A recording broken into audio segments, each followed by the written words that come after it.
Ibu, bapak, saudara-saudari yang dikasihi Tuhan, berjumpa lagi dengan program Api Karunia Tuhan dalam episode tentang surat Rasul Paulus kepada jemaat di Roma, khususnya topik tentang hidup menurut suara hati. Khusus pada episode ini, kepada kita akan dihantar ulasan tafsir dari surat Rasul Paulus kepada jemaat di Roma bab 1 sampai dengan bab 4. Dan salah satu topik yang menarik adalah ajakan Rasul Paulus bagi kita untuk hidup menurut suara hati. Apa artinya? Bagaimana konkretnya? Bagaimana harus kita jalankan dan hidup sehari-hari? Selamat mendengarkan, selamat merenungkan, dan selamat berdoa.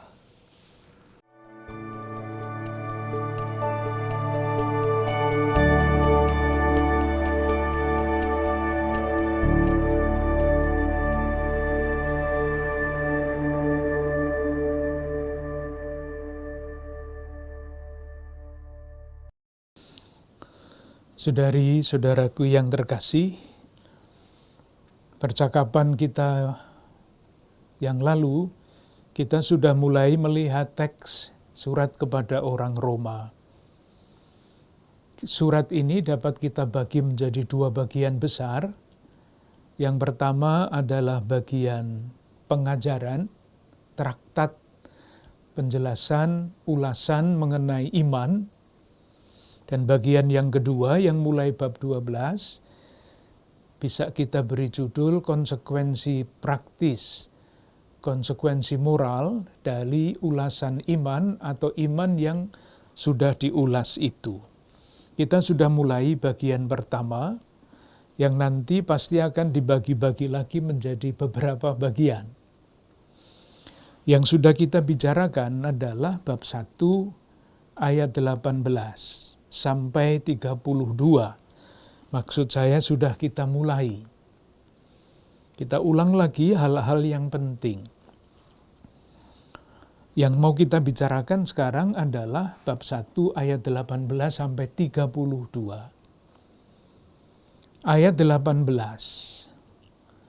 Sebab murka Allah nyata dari surga atas segala kefasikan dan kelaliman manusia yang menindas kebenaran dengan kelaliman. Yang dimaksudkan dengan menindas kebenaran dengan kelaliman adalah ini. Meskipun mereka semestinya tahu kehendak Allah lewat alam ciptaan, tetapi mereka tidak mau tahu. Itu masalahnya. Mereka tahu tentang Allah, ayat 20. Sebab apa yang tidak nampak daripadanya, yaitu kekuatannya yang kekal dan keilahiannya, dapat nampak kepada pikiran dari karyanya sejak dunia diciptakan. Di manusia semestinya tahu siapa Allah itu dan kehendaknya. Tetapi ayat 21, sebab sekalipun mereka mengenal Allah, mereka tidak memuliakan Dia sebagai Allah atau mengucapkan syukur kepadanya. Sebaliknya yang mereka lakukan itu diceritakan pada ayat 22 dan selanjutnya. Mereka berbuat seolah-olah mereka penuh hikmat, tetapi mereka telah menjadi bodoh. Mereka menggantikan kemuliaan Allah yang tidak fana dengan gambaran yang mirip dengan manusia yang fana. Itu yang disebut kelaliman dan kefasikan. Satu.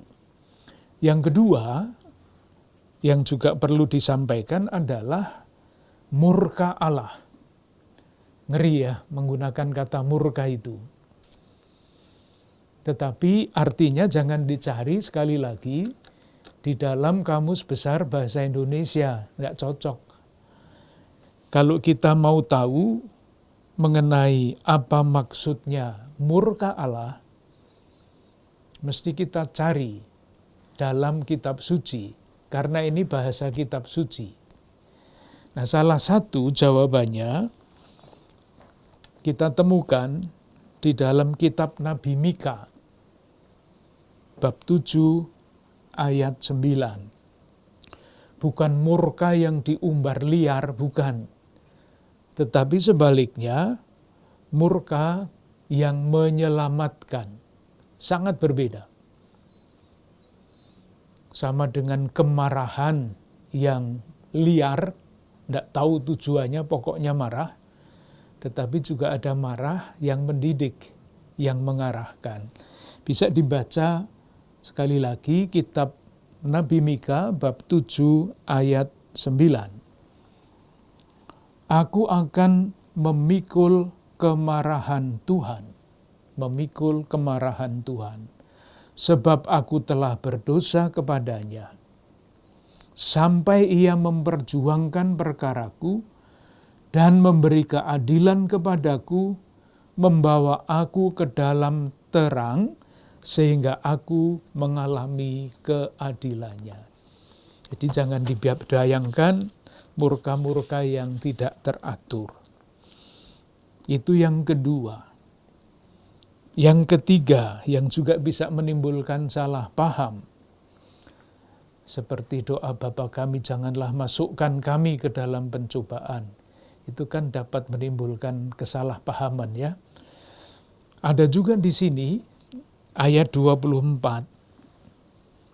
Jadi karena manusia itu lalim dan fasik seperti itu, ayat 24, karena itu Allah menyerahkan mereka kepada keinginan hati mereka. Allah menyerahkan. Ini kalau dibaca begini saja kan seolah-olah Allah itu jahat ya. Masa orang diserahkan kepada kejahatan? Kan tidak. Yang dimaksudkan adalah karena alasan pada ayat 21, sekalipun mereka mengenal Allah, mereka tidak memuliakan Dia.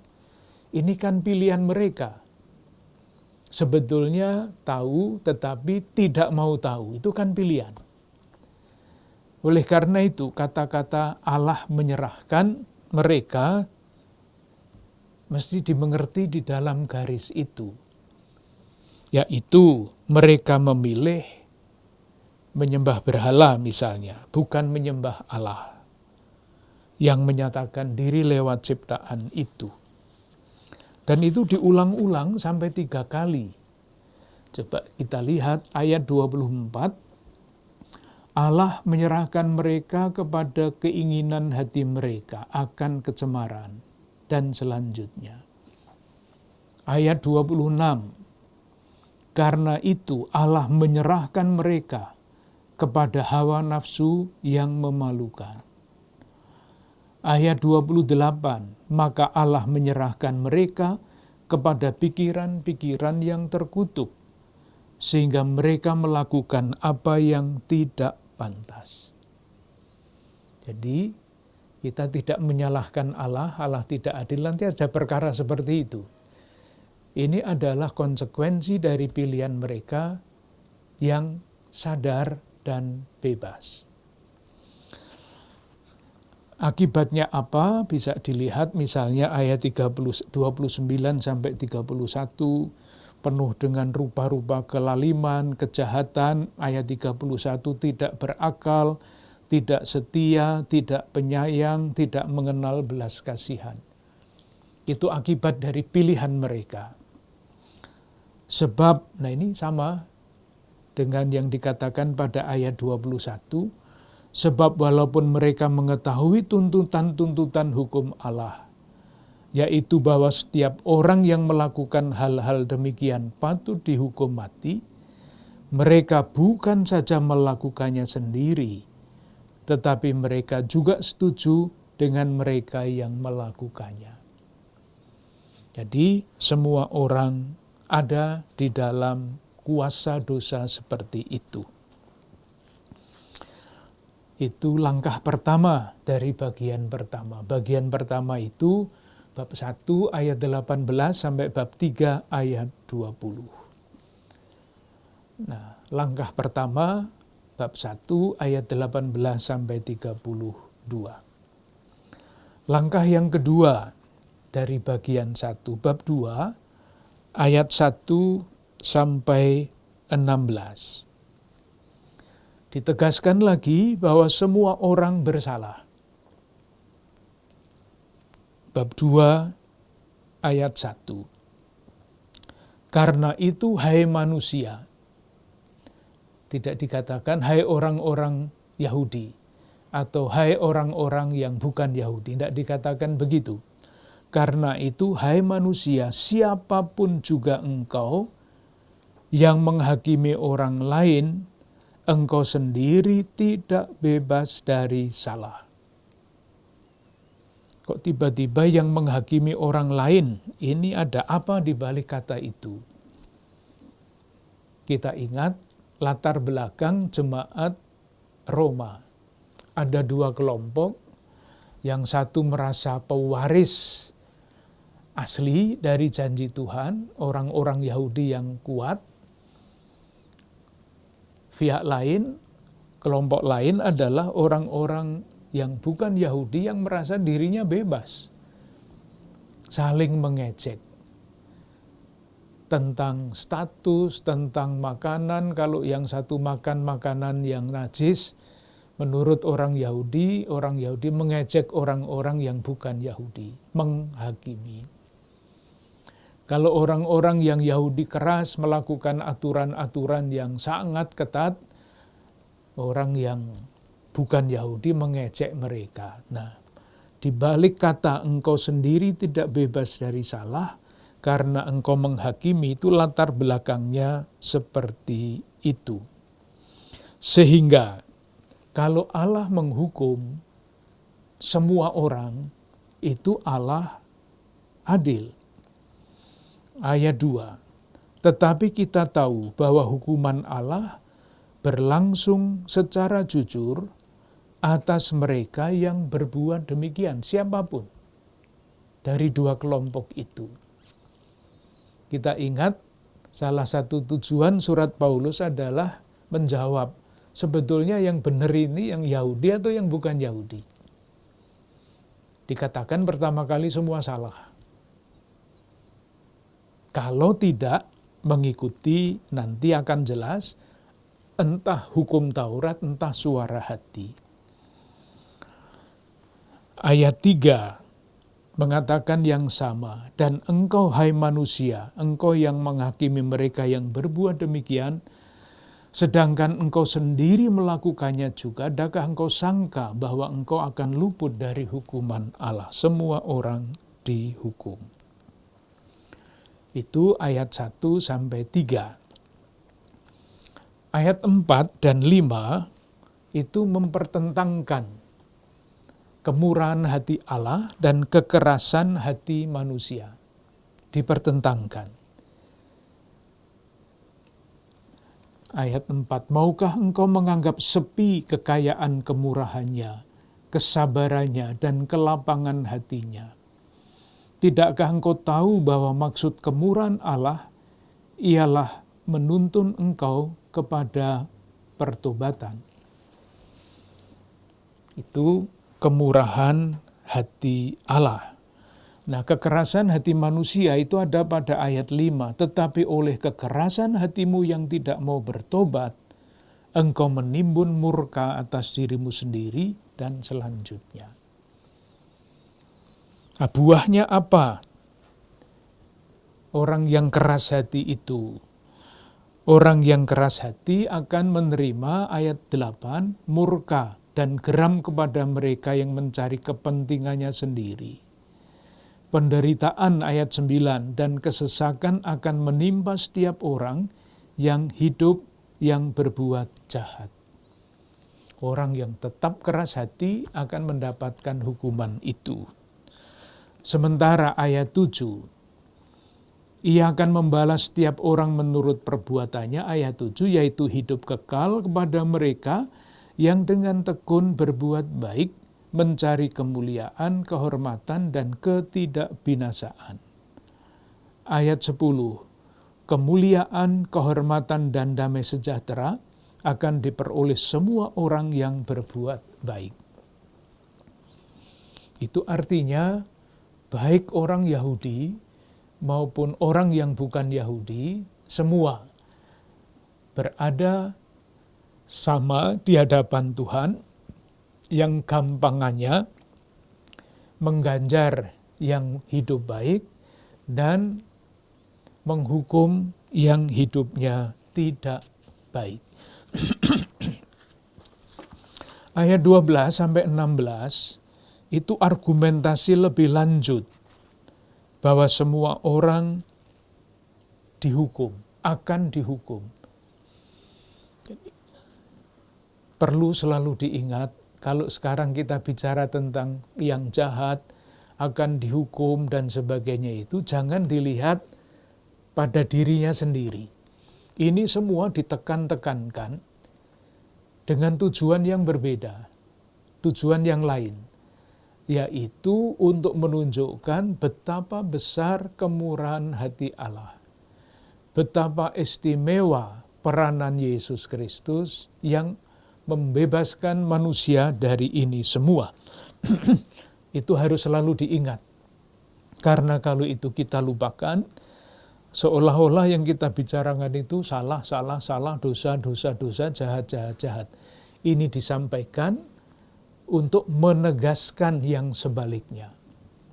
Kemurahan hati Allah dan peranan Yesus Kristus. Nah, ayat 12-16 ini adalah argumentasi lebih lanjut bahwa semua orang itu berdosa dan akan dihukum. Coba kita lihat ayat 12. Sebab semua orang yang berdosa tanpa hukum Taurat akan binasa tanpa hukum Taurat. Ini maksudnya orang-orang yang tidak mengenal hukum Taurat, orang-orang bukan Yahudi. Lalu bagian berikutnya, dan semua orang yang berdosa di bawah hukum Taurat akan dihakimi oleh hukum Taurat. Jadi tidak peduli dosanya itu di bawah hukum Taurat apa tidak, semuanya akan dihakimi. Lalu ada penjelasan. Penjelasannya ini sangat bagus menurut pembacaan saya. Karena bukanlah orang yang mendengar hukum Taurat yang benar di hadapan Allah, tetapi orang yang melakukan hukum Taurat yang akan dibenarkan. Jadi yang melakukan, bukan yang hanya mendengar. Lalu untuk bangsa-bangsa lain yang tidak kenal hukum Taurat, ayat 14, apabila bangsa-bangsa lain yang tidak memiliki hukum Taurat, oleh dorongan diri sendiri melakukan apa yang dituntut hukum Taurat, maka walaupun mereka tidak memiliki hukum Taurat, mereka menjadi hukum Taurat bagi diri mereka sendiri. Sebab dengan itu mereka menunjukkan bahwa isi hukum Taurat ada tertulis di dalam hati mereka, dan suara hati mereka turut bersaksi, dan pikiran mereka saling menuduh atau saling membela. Moga-moga maksudnya jelas. Ini penjelasan, dan kita melihat bahwa Paulus di sini ingin menunjukkan jalan moderat. Jadi yang menentukan itu bukan hukumnya, yang menentukan adalah kesesuaian antara hukum dan yang dijalankan berdasarkan hukum itu. Kalau orang yang tidak tahu Taurat, tidak apa-apa, karena Taurat itu sudah ada di dalam hati mereka, itulah yang namanya suara hati mereka. Hidup menurut suara hati. Jadi bagi yang Yahudi melakukan hukum Taurat, yang untuk bukan Yahudi melakukan apa yang dikatakan oleh suara hati. Dan semuanya itu, ayat 16, akan nampak pada hari, bila mana Allah sesuai dengan Injil yang kuberitakan, akan menghakimi segala sesuatu dan selanjutnya. Itu bagian yang langkah yang kedua dari bagian pertama. Yang berikutnya menjelaskan bab 2 ayat 17 sampai dengan 29. Menjelaskan ketidaktaatan Israel. Nyatanya Israel itu tidak taat. Langkah-langkahnya adalah sebagai berikut. Ayat 17 sampai dengan 20. Seandainya orang-orang Israel itu taat, mereka menggenapi Taurat. Kita baca. Tetapi jika kamu menyebut dirimu orang Yahudi dan bersandar kepada hukum Taurat, bermegah dalam Allah, dan tahu akan kehendaknya, dan oleh karena diajar dalam hukum Taurat dapat tahu mana yang baik dan mana yang tidak, dan yakin bahwa engkau adalah penuntun orang buta dan terang bagi mereka yang di dalam kegelapan, pendidik orang bodoh, pengajar orang yang belum dewasa, karena dalam hukum Taurat engkau memiliki kegenapan, segala kepandaian dan kebenaran. Jadi kalau hukum Taurat itu sungguh ditaati, Paulus mengatakan kepada orang-orang sebangsanya, orang-orang Yahudi, engkau memiliki kegenapan, segala kepandaian dan kebenaran. Seandainya. Tetapi apa yang terjadi? Nyatanya tidak. Nyatanya tidak begitu. Itu jelas, sangat jelas pada ayat 23. Engkau bermegah atas hukum Taurat. Jadi bangga bahwa mempunyai hukum Taurat. Mengapa engkau sendiri menghina Allah dengan melanggar hukum Taurat itu? Jadi dia berbicara, Paulus di dalam bagian ini berbicara kepada orang-orang sebangsanya. Itu adalah kesimpulan dari bab ayat 21 dan 22. Jadi bagaimana engkau yang mengajar orang lain, tidakkah engkau mengajar dirimu sendiri? Engkau yang mengajar jangan mencuri, mengapa engkau sendiri mencuri? Jadi mereka tidak melakukan hukum Taurat. Mereka melanggar hukum Taurat. Dan ini kesimpulan tidak main-main. Karena apa? Karena dibuktikan, dikunci dengan kutipan kitab suci. Kali lagi kita melihat cara berpikir orang pada zaman itu, argumentasi baru sah kalau didukung oleh ayat kitab suci. Dan Paulus adalah seorang yang ahli di dalam kitab suci.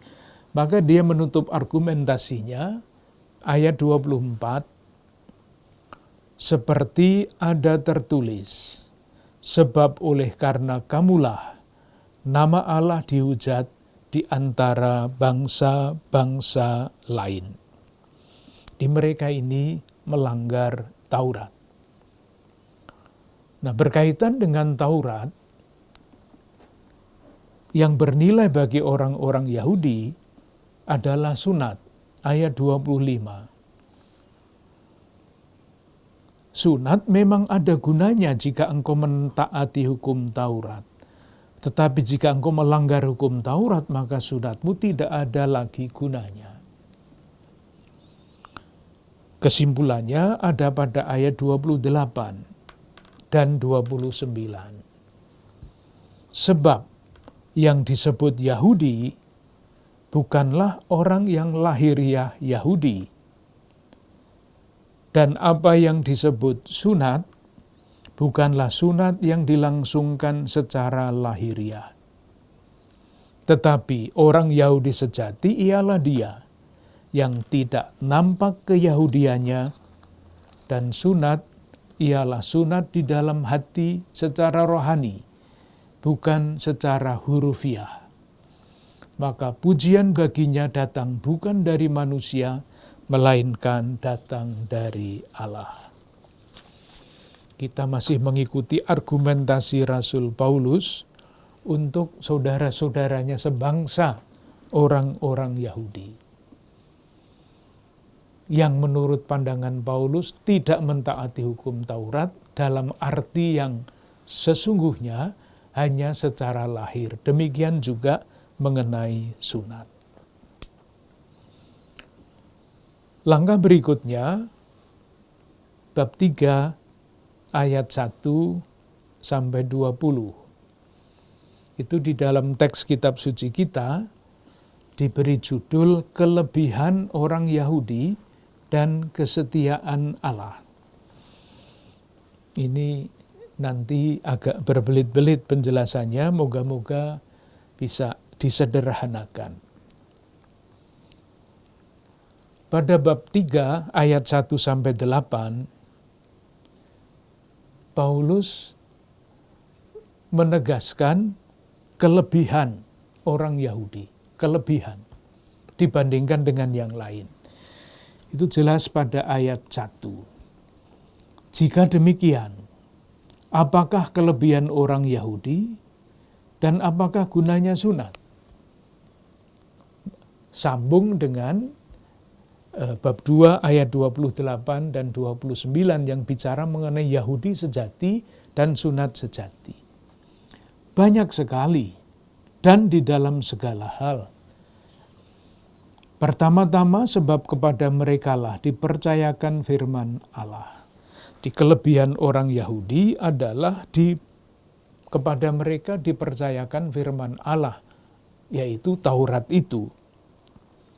Tetapi kemudian Paulus bertanya ayat 3 itu, jadi bagaimana?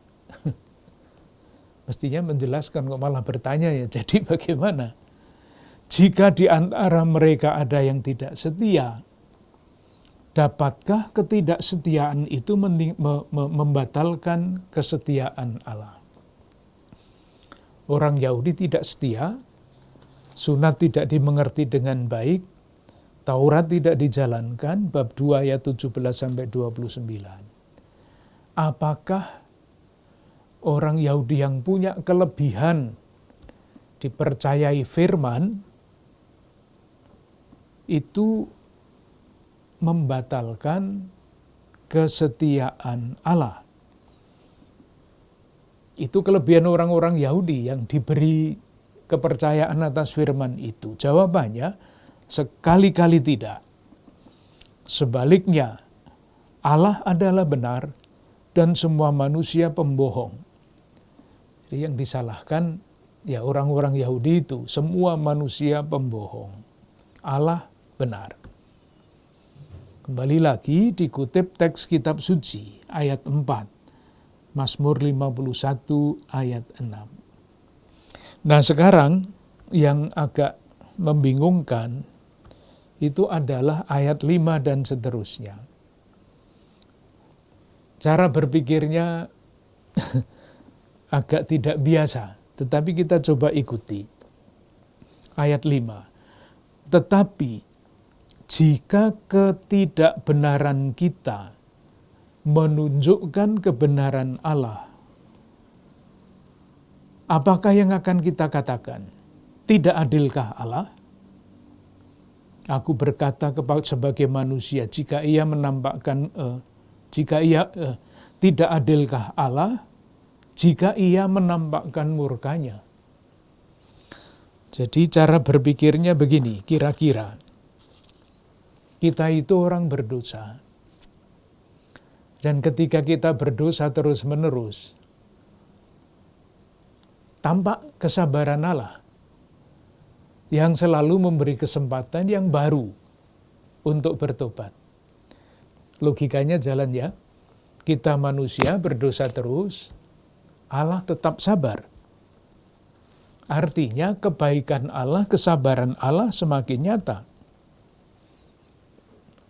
Logis. Nah, pertanyaannya adalah, kalau kesalahan kita itu menunjukkan kebaikan Allah, kemurahan hati Allah, kesabarannya, mengapa kita dihakimi sebagai orang berdosa? Agak terbalik-balik ya, ruwet. Semestinya kalau dosa kita itu menunjukkan kemuliaan Allah yang semakin besar, ya kita tidak dihakimi, dibiarkan berdosa saja, supaya kemuliaan Allah, kesabarannya semakin nyata. Cara berpikirnya seperti itu. Nah, jawabannya seperti apa? Ayat 5. Aku berkata sebagai manusia, Allah tidak adil. Wong kita itu, dosa-dosa kita itu menunjukkan kesabaran Allah, kok kita dihakimi? Kalau begitu adil apa enggak Allah? Paulus mengatakan sebagai manusia tidak adil. Mestinya dosa manusia dibiarkan aja, supaya kemuliaan Allah semakin jelas, kesabarannya semakin nyata. Logis. Kalau menurut pikiran manusia, tetapi masalahnya itu ini bukan pikiran manusia, ini adalah iman. Dikatakan itu jawabannya pada ayat 8 atau pada ayat 6 dan 8. Sekali-kali tidak. Andai kata demikian, bagaimana Allah dapat menghakimi dunia? Putar lagi. Yang lebih jelas adalah ayat 8. Bukankah tidak benar fitnahan orang yang mengatakan bahwa kita berkata, marilah kita berbuat yang jahat, supaya yang baik timbul daripadanya. Jadi argumentasi kita berdosa, kesabaran Allah semakin nyata, mari kita berdosa terus, supaya kesabaran Allah, kemuliaannya semakin jelas. Dijawab pada ayat 8, bukankah tidak benar fitnahan orang yang mengatakan bahwa kita berkata, marilah kita berbuat yang jahat, supaya yang baik timbul daripadanya. Enggak seperti itu, Allah tetap adil. Orang yang semacam itu sudah selayaknya mendapat hukuman. Moga-moga argumentasinya jelas. Memang berputar-putar itu nanti masih akan berulang. Jadi mari kita berbuat kejahatan yang lebih besar, supaya kesabaran Allah semakin tampak.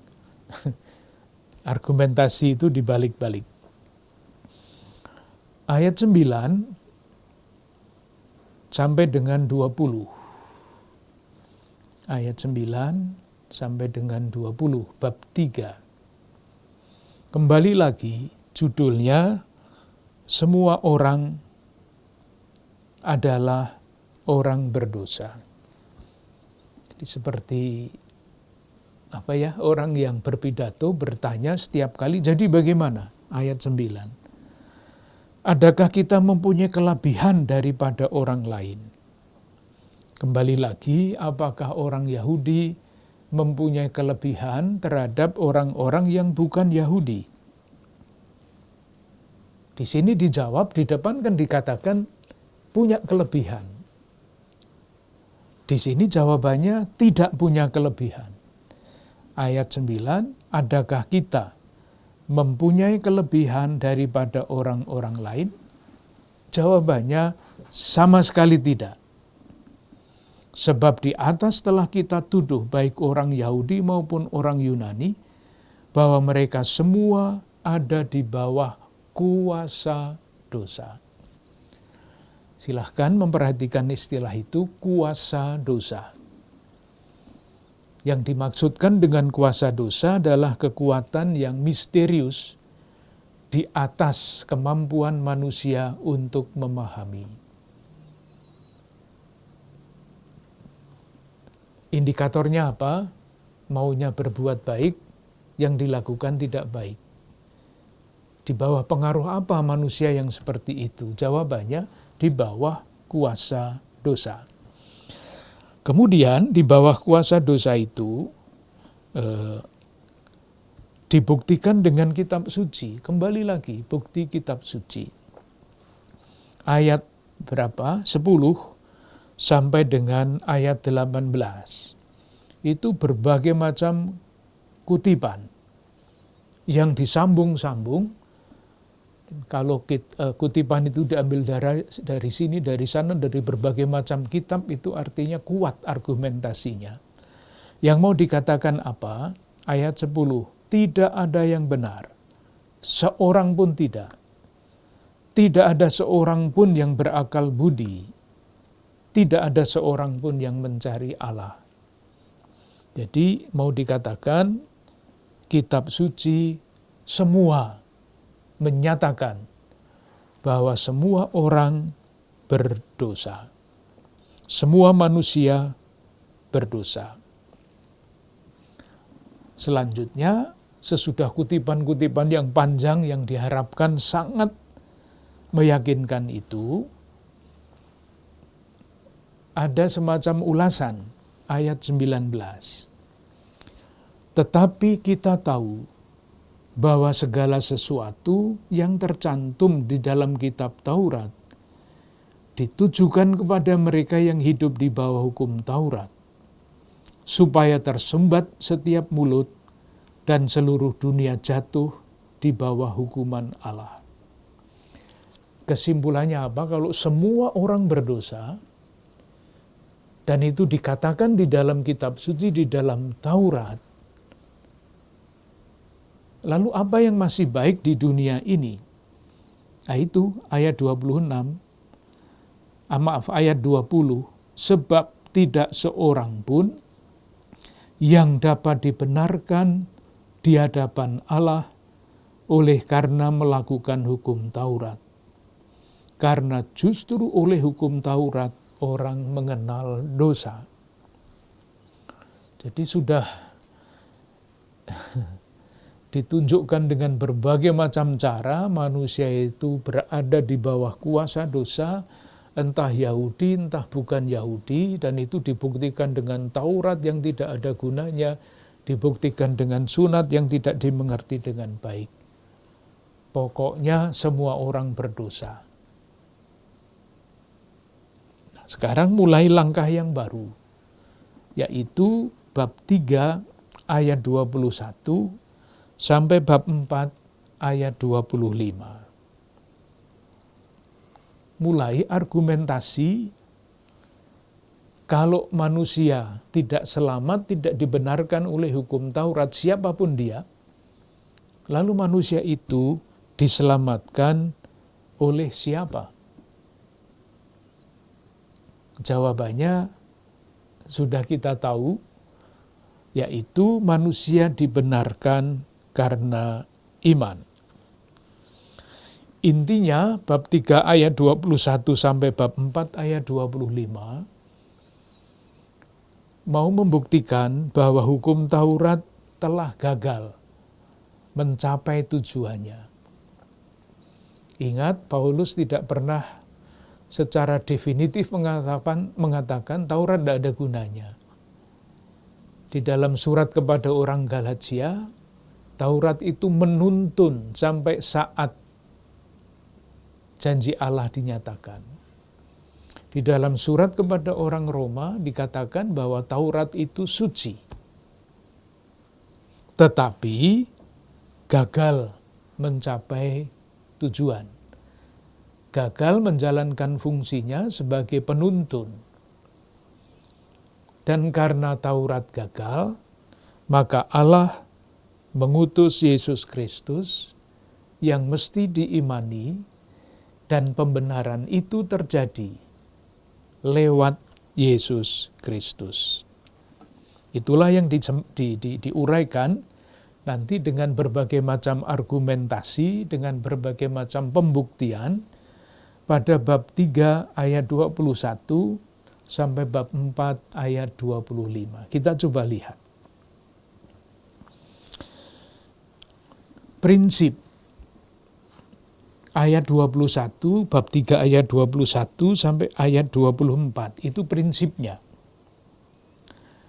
Tetapi sekarang, tanpa hukum Taurat, kebenaran Allah telah dinyatakan, seperti yang disaksikan dalam kitab Taurat dan kitab-kitab para nabi, yaitu kebenaran Allah karena iman dalam Yesus Kristus bagi semua orang yang percaya. Jadi kebenaran itu bukan karena Taurat, tetapi karena Yesus Kristus. Dan tidak ada lagi pembedaan seperti zaman Taurat antara orang Yahudi dan orang yang tidak tahu Taurat. Itu ditegaskan pada ayat 22. Sebab tidak ada perbedaan. Karena semua orang telah berbuat dosa dan telah kehilangan kemuliaan Allah. Dan oleh kasih karunia telah dibenarkan dengan cuma-cuma karena penebusan dalam Kristus Yesus. Itu prinsip. Keselamatan, pembenaran karena iman. Kemudian ayat, kita mulai saja ayat 26. Kita langsung dulu ayat 26. Maksudnya ialah untuk menunjukkan keadilannya pada masa ini. Jadi menjelaskan siapa Yesus Kristus itu yang membenarkan. Untuk menunjukkan keadilannya pada masa ini supaya nyata bahwa ia benar. Bahwa Yesus itu benar. Dan juga membenarkan orang yang percaya kepada Yesus. Dari mana? Dengan jalan pikiran apa? Paulus mengatakan bahwa ia benar. Bahwa Yesus benar. Latar belakangnya adalah ini soal kebangkitan. Seandainya Yesus itu hanya mati saja, jadi jelas bahwa dia bukan orang benar, hanya mati, tidak diterima oleh Allah. Tetapi karena Allah membangkitkan Yesus yang mengandalkan Allah Bapanya, kesimpulannya jadi dia itu benar. Jalan hidupnya sampai mati disalib itu dibenarkan oleh Allah. Dianggap benar, itulah jalan Allah. Supaya nyata dan juga membenarkan orang yang percaya kepadanya. Membenarkan orang yang percaya kepadanya. Sudah beberapa kali kita katakan, membenarkan itu artinya sebetulnya salah, harus dihukum, tetapi yang salah itu dinyatakan benar. Bagaimana Allah membenarkan manusia? Itu konsepnya memang agak harus mencoba membayang-bayangkan. Kita ikut dibenarkan karena kita diikut sertakan di dalam wafat dan kebangkitan Kristus lewat baptis. Jadi dengan dibaptis, kita ikut mati bersama Yesus. Dan dengan baptis, kita ikut bangkit bersama dengan Yesus. Moga-moga masih bisa dibayangkan. Prinsipnya adalah Yesus sumber kebenaran. Dia adalah yang membenarkan. Kita dibenarkan karena ikut serta di dalam wafat dan kebangkitan Kristus lewat baptis. Nah, ayat 25 itu adalah penjelasan lebih lanjut mengenai Yesus itu. Kristus Yesus telah ditentukan Allah menjadi pendamaian karena iman dalam darahnya. Hal itu dibuatnya untuk menunjukkan keadilannya, karena ia telah membiarkan dosa-dosa yang telah terjadi dahulu pada masa kesabarannya. Moga-moga jelas. Jadi prinsipnya ada pada ayat 21 dan sampai dengan ayat 24. Nah, karena kita dibenarkan oleh Kristus, bukan oleh ketaatan kita pada hukum, ayat 27, Paulus bertanya, jika demikian, apakah dasarnya untuk bermegah? Kalau kita bangga dengan ketaatan dan praktek hidup kita sesuai dengan hukum kan, loh saya hebat. Saya mentaati hukum itu sampai sekecil-kecilnya. Maka Paulus bertanya, jika demikian, apakah dasarnya untuk bermegah? Tidak ada. Berdasarkan apa? Berdasarkan perbuatan? Tidak. Melainkan berdasarkan iman. Karena kami yakin bahwa manusia dibenarkan karena iman dan bukan karena ia melakukan hukum Taurat. Karena iman. Seandainya orang itu dibenarkan oleh hukum Taurat, bagaimana halnya dengan orang-orang yang tidak menerima dan tidak tahu hukum Taurat? Itu argumentasi berikutnya ayat 29. Atau adakah Allah hanya Allah orang Yahudi saja? Bukankah ia juga adalah Allah bangsa-bangsa lain? Ya benar. Ia juga adalah Allah bangsa-bangsa lain. Artinya, kalau ada satu Allah yang akan membenarkan baik orang-orang bersunat karena iman, maupun orang-orang tak bersunat juga karena iman. Jika demikian, adakah kami membatalkan hukum Taurat karena iman? Kembali lagi masalahnya. Di sana Taurat dikatakanlah dipinggirkan, di sini dibela lagi. Sekali-kali tidak. Sebaliknya kami meneguhkannya. Nanti kalau kita membicarakan surat Yakobus, kan kita ingat ya, penulis surat itu mengatakan iman tanpa perbuatan mati. Gitu kan? Lah ini kan seolah-olah berlawanan dengan yang dikatakan oleh Paulus. Kita itu dibenarkan karena iman, bukan oleh perbuatan. Sementara di dalam surat Yakobus, iman tanpa perbuatan mati. Ini ada apa di balik perbedaan ini? Sebagai semacam tanda kurung menjelaskan, rupa-rupanya, nah ini salah satu kemungkinan jawabannya, rupa-rupanya pengikut-pengikut Paulus itu ada yang moderat, ada yang ekstrim. Yang moderat kira-kira mengatakan begini, ya, iman itu memang menentukan, tetapi iman itu juga harus diwujudkan. Tetapi ada yang ekstrim,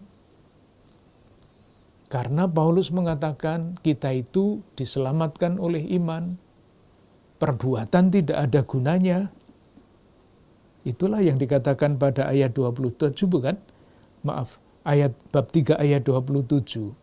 Jika demikian apakah dasarnya untuk bermegah? Tidak ada. Berdasarkan apa? Berdasarkan perbuatan? Tidak. Nah, rupa-rupanya sekali lagi ada pengikut Paulus yang ekstrim. Mengikuti ini, harafiah. Yang hidup semangat seperti itu di dalam beberapa jemaat. Nah, ketika penulis surat Yakobus melihat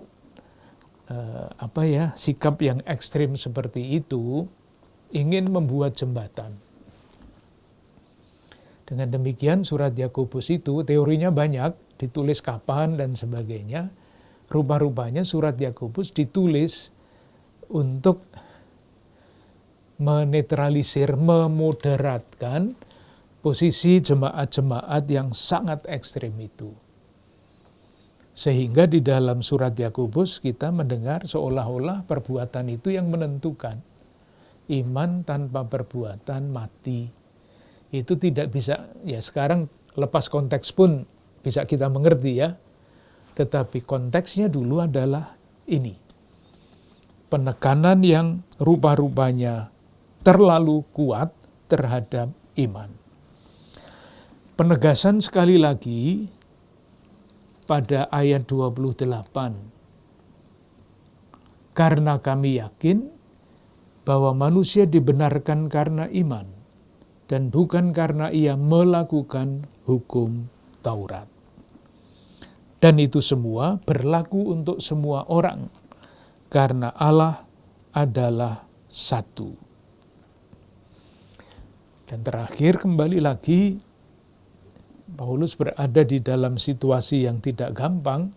Dari satu pihak ingin menegaskan peranan Yesus dan Taurat itu tidak begitu penting. Tapi dari lain pihak, dia harus mengatakan bahwa Taurat itu suci, bahwa Taurat itu penuntun, itulah yang ditegaskan pada ayat 31. Berikutnya, ini akan mengakhiri bagian yang pertama,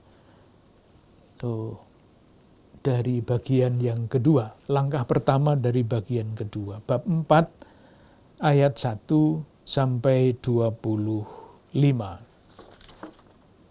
Kita selesaikan bagian itu. Kembali lagi, berulang-ulang, Paulus memberikan argumentasi pembenaran oleh iman. Dan contohnya adalah Abraham. Prinsipnya pada ayat 2.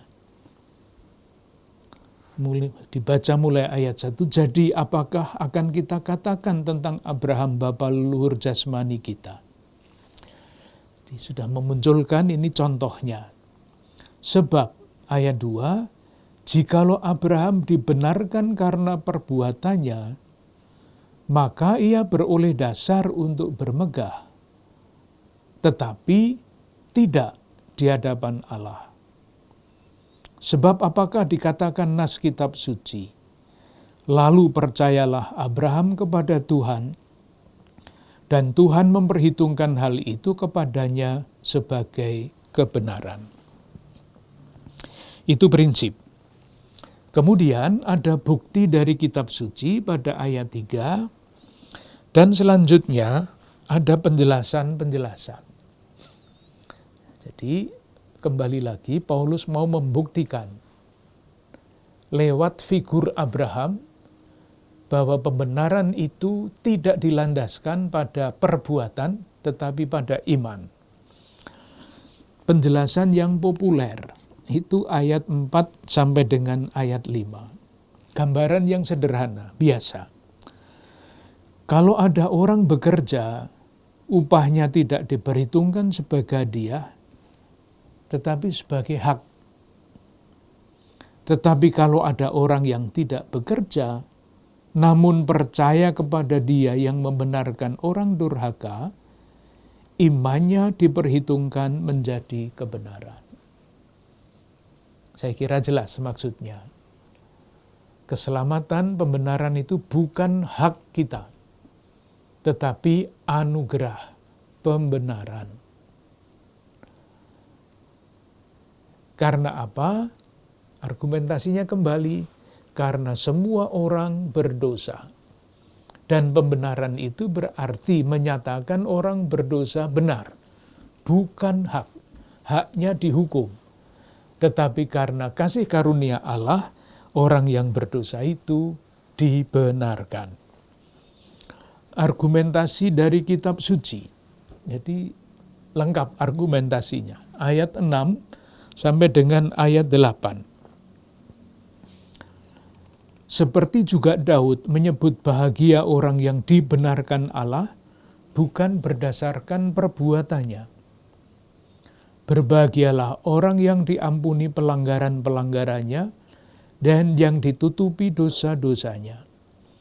Berbahagialah manusia yang kesalahannya tidak diperhitungkan Tuhan kepadanya. Jelas ya, kutipan dari kitab suci mendukung posisi Paulus. Sesudah argumen kitab suci, muncul pertanyaan. Ini kan mulai dengan berbahagialah orang yang diampuni. Pertanyaannya, siapa yang dimaksudkan dengan yang berbahagia itu?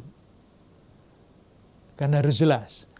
Karena kalau dibaca oleh orang-orang yang mengandalkan Taurat, yang berbahagia ini adalah orang-orang yang melakukan hukum Taurat. Yang lain-lain tidak bahagia. Maka muncul pertanyaan itu. Ucapan bahagia itu untuk siapa? Ayat 9. Adakah ucapan bahagia ini hanya berlaku bagi orang bersunat saja? Atau juga bagi orang tidak bersunat? Itu pertanyaannya. Sebab telah kami katakan bahwa kepada Abraham iman diperhitungkan sebagai kebenaran. Lalu argumentasinya adalah Abraham itu dibenarkan sebelum bersunat atau sesudah bersunat. Faham ya cara berpikirnya yang dari satu pihak sangat alkitabiah, tetapi dari lain pihak juga mengambil argumentasi seperti itu.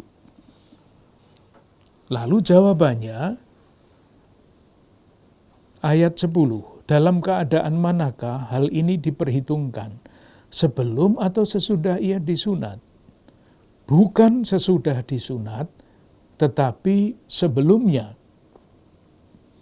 Dan tanda sunat itu diterimanya sebagai meterai kebenaran berdasarkan iman yang ditunjukkannya sebelum ia bersunat. Demikianlah ia dapat menjadi bapa semua orang percaya yang tidak bersunat, supaya kebenaran Allah diperhitungkan kepada mereka dan juga menjadi bapa orang-orang yang bersunat. Masuk ya argumentasinya. Jadi Abraham ditampilkan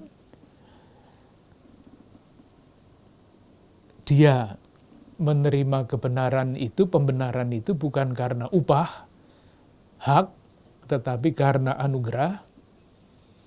Lalu dipakai argumen dari kitab suci, memakai berbahagialah. Siapa yang berbahagia? Semua orang yang percaya seperti Abraham. Karena di dalam diri Abraham, pembenaran itu terjadi lebih dahulu. Baru kemudian sunat itu meterai dari pembenaran itu. Tidak sebaliknya. Disunat dulu baru kemudian mendapat pembenaran. Tidak, menurut Paulus terbalik. Maka untuk semua orang, Abraham adalah bapa di dalam iman.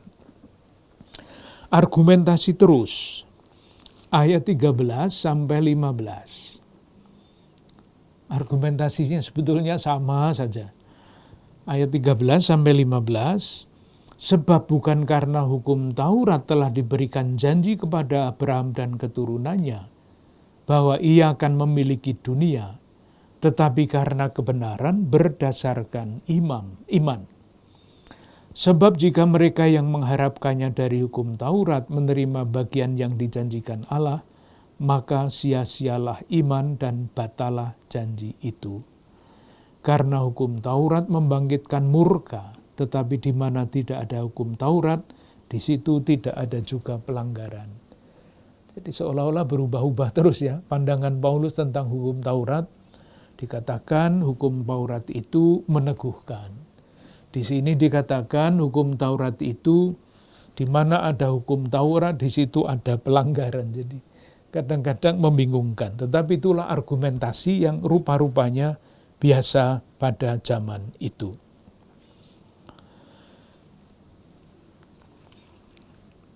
Penegasan lagi tentang kebenaran ditunjukkan pada ayat 16. Karena itulah kebenaran berdasarkan iman supaya merupakan kasih karunia, dan selanjutnya ditegaskan lagi pembenaran berdasarkan iman. Kutipan dari kitab suci ayat 17. Seperti ada tertulis, engkau telah kutetapkan menjadi bapa banyak bangsa di hadapan Allah, dan selanjutnya.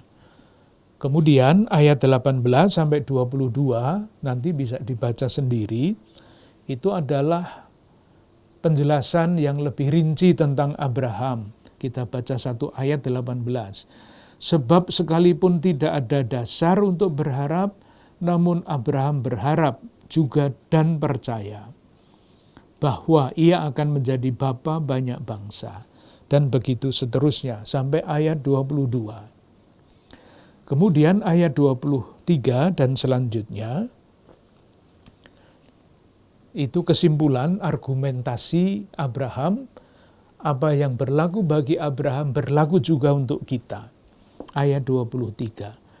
Kata-kata ini, yaitu hal ini diperhitungkan kepadanya, tidak ditulis untuk Abraham saja, tetapi ditulis juga untuk kita. Sebab kepada kita pun Allah memperhitungkannya, karena kita percaya kepada Dia yang telah membangkitkan Yesus Tuhan kita dari antara orang mati, yaitu Yesus yang telah diserahkan karena pelanggaran kita dan dibangkitkan karena pembenaran kita. Moga-moga kalaupun teks-teks ini berbelit-belit kalimat-kalimatnya, tetapi intinya sebetulnya sederhana. Paulus menegaskan kita dibenarkan karena iman. Kita yang mestinya dihukum, dibenarkan. Kita berdosa, maka Paulus menjelaskan semua orang berdosa. Dengan segala macam argumentasi, orang Yahudi tidak taat. Orang-orang bukan Yahudi tidak mau melihat undangan Allah di dalam ciptaan. Semua salah. Taurat tidak bisa menyelesaikan itu. Yang menyelesaikan adalah iman akan Yesus Kristus. Untuk sementara ini, nanti kesempatan berikut akan kita lanjutkan dengan bagian yang lebih berbelit-belit lagi. Moga-moga dapat diusahakan penyederhanaan. Terima kasih.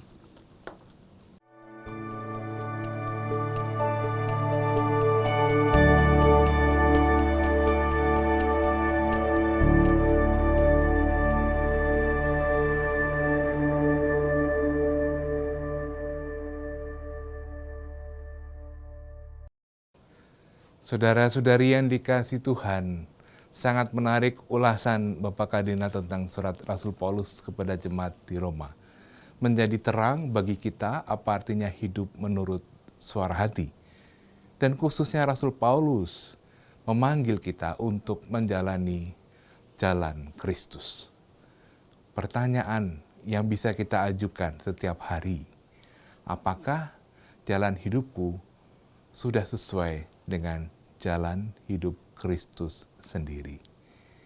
Mari kita mohon rahmat Tuhan agar dalam keseharian kita dengan tekun dan setia menjalani hidup sebagaimana Kristus menghidupi hidup kita. Kita mohon berkat Tuhan. Allah Bapa yang Maha Kuasa mencurahkan perlindungan, bimbingan dan berkat-Nya ke atas kita semua, dalam nama Bapa, Putra, dan Roh Kudus. Amin. Terima kasih, sampai jumpa. Selamat malam.